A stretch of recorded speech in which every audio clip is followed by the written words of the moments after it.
In this video we will take a look at the story of a family that heads to an isolated hotel for the winter where a sinister presence influences the father into violence, while his psychic son sees horrific forebodings from both past and future. This is from the 1980 movie The Shining. Warning: spoilers and creepy content ahead.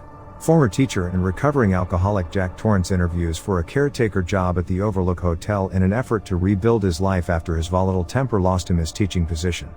The hotel manager, Mr. Stuart Ullman, warns Jack that he and his family will be snowbound through most of the winter and of the potential risk for cabin fever. He drives the point home by recounting a season when the caretaker, Charles Grady, went crazy and brutally killed his wife, his two girls, Lisa Burns and Louise Burns, and finally himself.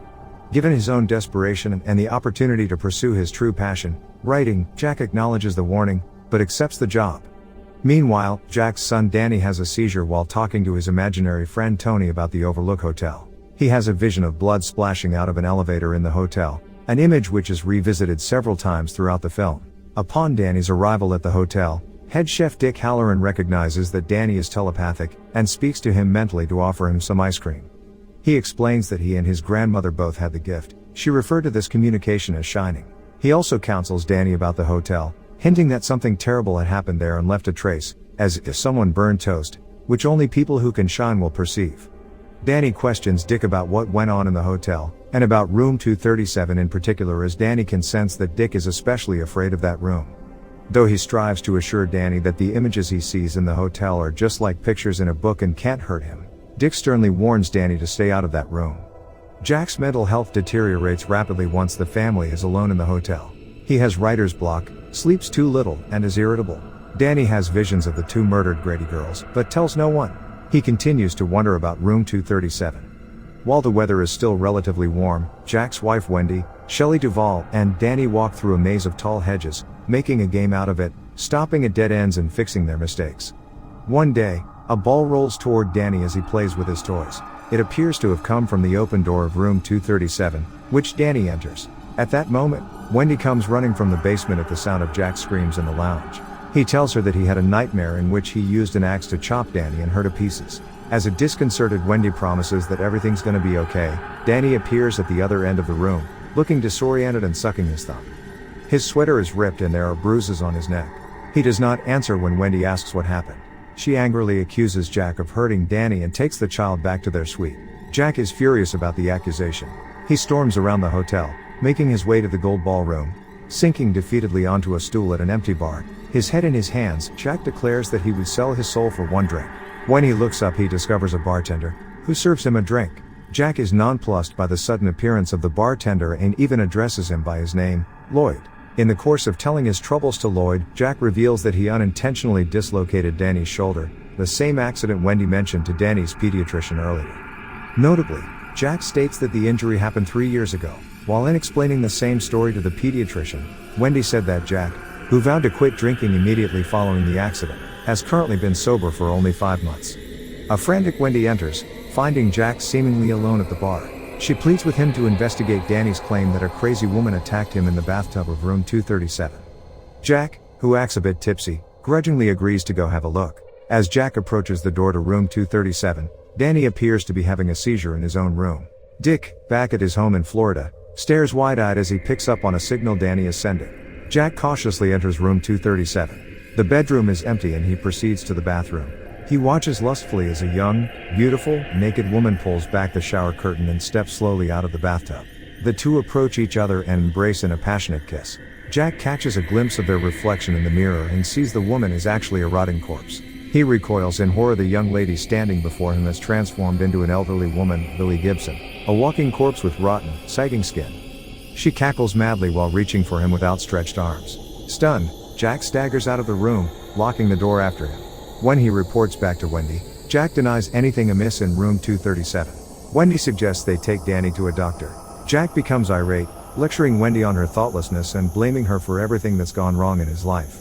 Insisting that they can't leave the hotel because of his obligation to his employers, he storms out, returning to the Gold Room, which is now the scene of an extravagant party with guests dressed in 1920s fashion. Lloyd serves him a drink and Jack strolls through the crowd. He doesn't get far when a butler carrying a tray runs into him, spilling avocado on his jacket. The butler convinces Jack to come into the bathroom to clean up. The butler introduces himself as Delbert Grady. Jack remembers the story Mr. Ullman told him about a former caretaker named Grady murdering his family and confronts Grady with the information. Grady denies that anything of the sort took place and furthermore insists that Jack has always been the caretaker. Jack is confused, but seems to accept Grady's story.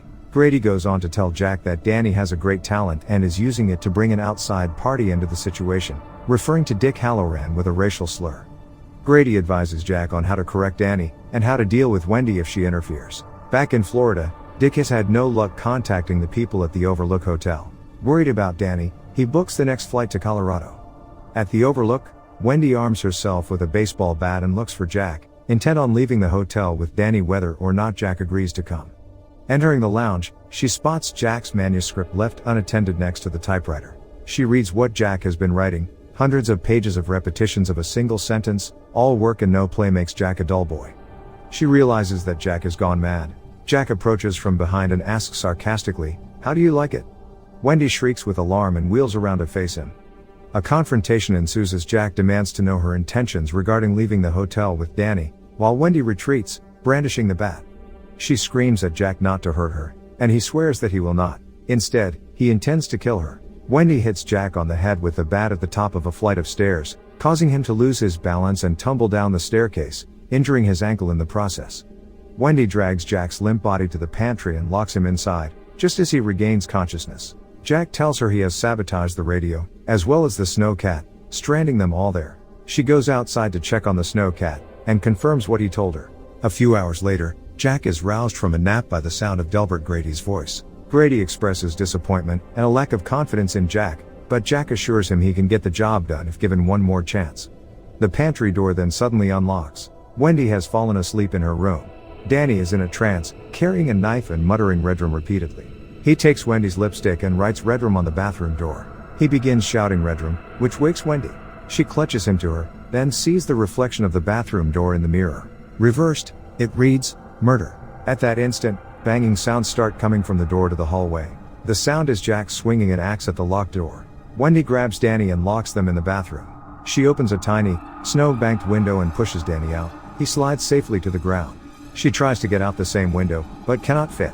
She tells Danny to run and hide. Meanwhile, Jack has chopped his way through the front door and calls out, "Wendy, I'm home."